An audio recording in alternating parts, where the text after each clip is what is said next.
ఈరోజు కాసు మహేష్ రెడ్డి గారు అతనికి కూటమి ప్రభుత్వం చేసే అభివృద్ధి సూపర్ 6 పథకాలు మన నారా చంద్రబాబు నాయుడు గారు అనుకున్నట్టుగా విధంగా అన్ని చేసుకుంటూ పోయే కల్లా అది ఏం చెప్పాలో తెలియక మతి స్థిమితి లాస్ట్ కు ఈ చికెను కోళ్ల మీద నా మీద చికెన్ జాన్బాష్ అనే వ్యక్తి మీద పడ్డాడు. అయ్యా కాసు మహేష్ రెడ్డి గారు, మీకు నేను అసలు సభాముఖంగా తెలియజేస్తున్నా ఏంటంటే, నేను వచ్చింది 2009లో, అయితే ఇప్పటికి 16 సంవత్సరాలు. 2009 నుంచి 19 వరకు 10 ఏళ్లు. ఫస్ట్ కాంగ్రెస్ ఉంది, తర్వాత టీడీపీ ఉంది. టీడీపీ కాంగ్రెస్ ఉన్న చిన్న చిన్న వ్యాపారస్తుల జోలికి ఎప్పుడు కూడా ఎలాంటి అసభ్యకరంగా గానీ ఇలాంటి అరాచకం గానీ ఏనాడు లేదు.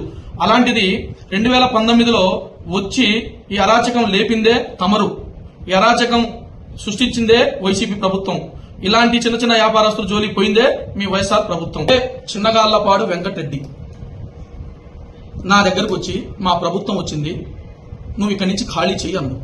ఇది జరగని పని, వ్యాపారం అనేది అందరిది, పెట్టుకో, నువ్వు కూడా షాపులు పెట్టుకో, అందరం కలిసి చేసుకుందాం అన్నాం. ప్రభుత్వం రాగానే వచ్చి నా 3 షాపులు ఉంటే 3 షాపుల దగ్గర 3 షాపులు పెట్టాడు. ఏం చేశాడు, నువ్వు వ్యాపారం నిన్ను చేయనీను, నేను నిన్ను చాలా ఇబ్బంది పెడతానని ఎలుగు సలువుగా ఇష్ట ప్రకారంగా అరాచకంగా చేసి క్యాన్వాస్ పెడితే, వెంకటరెడ్డి అందరం కలిసి చేసుకుందాం, ఈ క్యాన్వాస్ వద్దు, హ్యాపీగా వ్యాపారాలు అనేది ఎవరైనా బతుకుతారు, షావుకారులు అందరూ అన్ని కులాలు బతుకుతారు, ఎందుకు వెంకటరెడ్డి నువ్వు కూడా బతుకు, ప్రశాంతంగా ఉండమని మేము తెలియజేశాం. తెలియజేస్తే ఏం చేశాడు, నీ చేతనైంది నువ్వు చేసుకోపో అని దౌర్జన్యంగా ఇష్టాచారంగా చేస్తున్నావు. చేసినప్పుడు ఆ రోజు ఆడిపోయారు కాసు మహేష్ రెడ్డి గారు, మీరు ఆ రోజు ఆడిపోయారని నేను అడుగుతున్నా. సరే, ఆ రోజు ఈ షాపులు నాది ఉన్నాయి, 2 షాపులే నాయి, 3 సెంటర్లో 3 షాపులు ఉంటే ఏం చేశారు, మిగతా 10 మంది ఉన్నారు, అయ్యా మమ్మల్ని ఇబ్బంది పెడుతున్నారు, ఏం చేద్దాం అన్నారు. అందరూ పోయి కలిసి అడగండి అన్నాం. షాప్ దగ్గర పోయి అడిగితే నా షాప్ మీద దౌర్జన్యం వచ్చారని, ప్రభుత్వం ఉందని అరాచకంగా కేసు పెట్టి ఉదయం నుంచి సాయంత్రం వరకు 4 కార్లు ఎత్తుకుపోయి కూర్చోబెట్టారు. ఆ రోజు ఎటుపోయారు కాసు మహేష్ రెడ్డి గారు, మీరు తెలుసుకోవాలా. ఒక మాట మాట్లాడేటప్పుడు వైసీపీ ప్రభుత్వం చేసిన అరాచకం గురించి, మన నాయకులు చేసిన అరాచకం గురించి వైసీపీ నాయకులు మీరు తెలుసుకొని నా మీద మాట్లాడండి, నేను పడతాను దేనికైనా. ఓకే, అయిపోయింది. మీరు ఇందాక నేను అన్నారు ఏమని, 3 షాపులు పెట్టుకొని మొత్తం ఆయన దోచుకుంటున్నాను. 10 షాపులు ఉన్నాయి దాచేపల్లిలో, రండి. ఏ షాప్ కాడికి పోయి నేను నా దగ్గరే కోళ్ళు వేయించుకోవాలా, వేరే దగ్గర వేయించుకోకపోతే నేను కుదరదని నేను ఎవరు నన్ను అడిగానేమో, మీరు రండి, నేను దేనికైనా సిద్ధం. రాలేరు, రేపే రండి, నేను రెడీ. ఓకే సరే, తరాలపాడు ఒకరోజు కోళ్ల బండికి వెళ్ళాను నేను, కోళ్లు తోలుకుంటుంటే అక్కడ చిన్నగాలపాడు వెంకటరెడ్డి గురించి మీరు చెప్పారు. బుడ్డరెడ్డి అనే వ్యక్తిని మందు పోర్పించి అక్కడ నా వెహికల్ని, లారీని అద్దాలు పగలగొట్టి నన్ను చంపడానికి పోతే భయపడి నేను పిడుగాళ్ళలోనే కేసు పెట్టాను. ఆ పరిధిలో జరిగింది కాబట్టి. కేసు తీసుకున్నారా? తీసుకోలేదు కదా. అక్కడ వైసీపీ నాయకులు మా వాళ్ళు కూడా ఉన్నారు, మా ముస్లింస్ వాళ్ళు కూడా ఉండి ఇది కరెక్ట్ కాదా బరెడ్డి, మా ఓడి మీద అట్లా చేయడం కరెక్ట్ కాదని మీ నాయకులే నన్ను అక్కడ సేవ్ చేసి కేసు వద్దులే ఎత్తు డ్రా చేసుకోండి అని రాజీ పెట్టారే. ఆ రోజు ఎడిపోయారు మీరు. సరే, చిన్నగాళ్లపాడులో శ్రీ సిమెంట్ ఫ్యాక్టరీ ఉంది. శ్రీ సిమెంట్ ఫ్యాక్టరీ కాడికి నేను కోళ్ళేయడానికి వెళ్ళా. అక్కడ ప్రత్యేకంగా నువ్వు వచ్చి కారు అడ్డం పెట్టి రాడ్లు తీసుకొని నువ్వు ఇక్కడ శ్రీ సిమెంట్ కాడికి కోళ్ళేయడానికి రాలేదని నువ్వు ఎమ్మడపడ్డావే.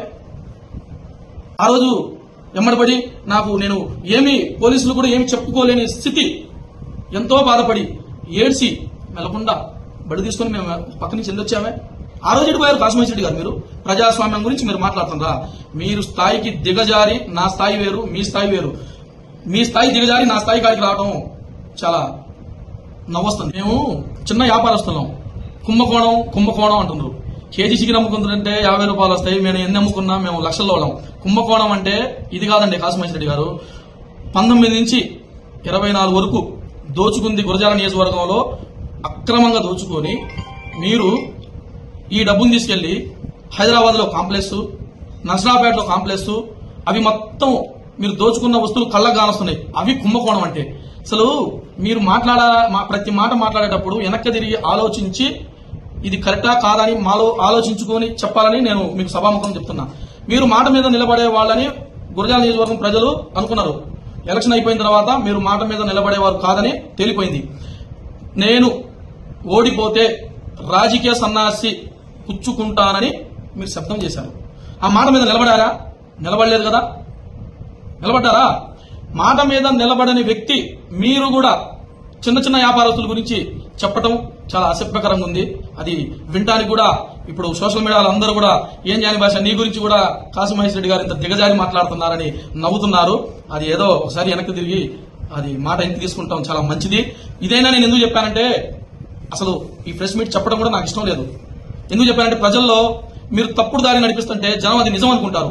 ఆ అబద్దాన్ని మీరు నిజం చేస్తున్నారు కాబట్టి జనానికి మీరు చేసిన అరాచకం మేము అలాంటి తప్పుడు పనులు చేయలేదు కాబట్టి జనంలో తెలుసుకోవడానికి ఈ వీడియో వదలాల్సి వస్తుంది.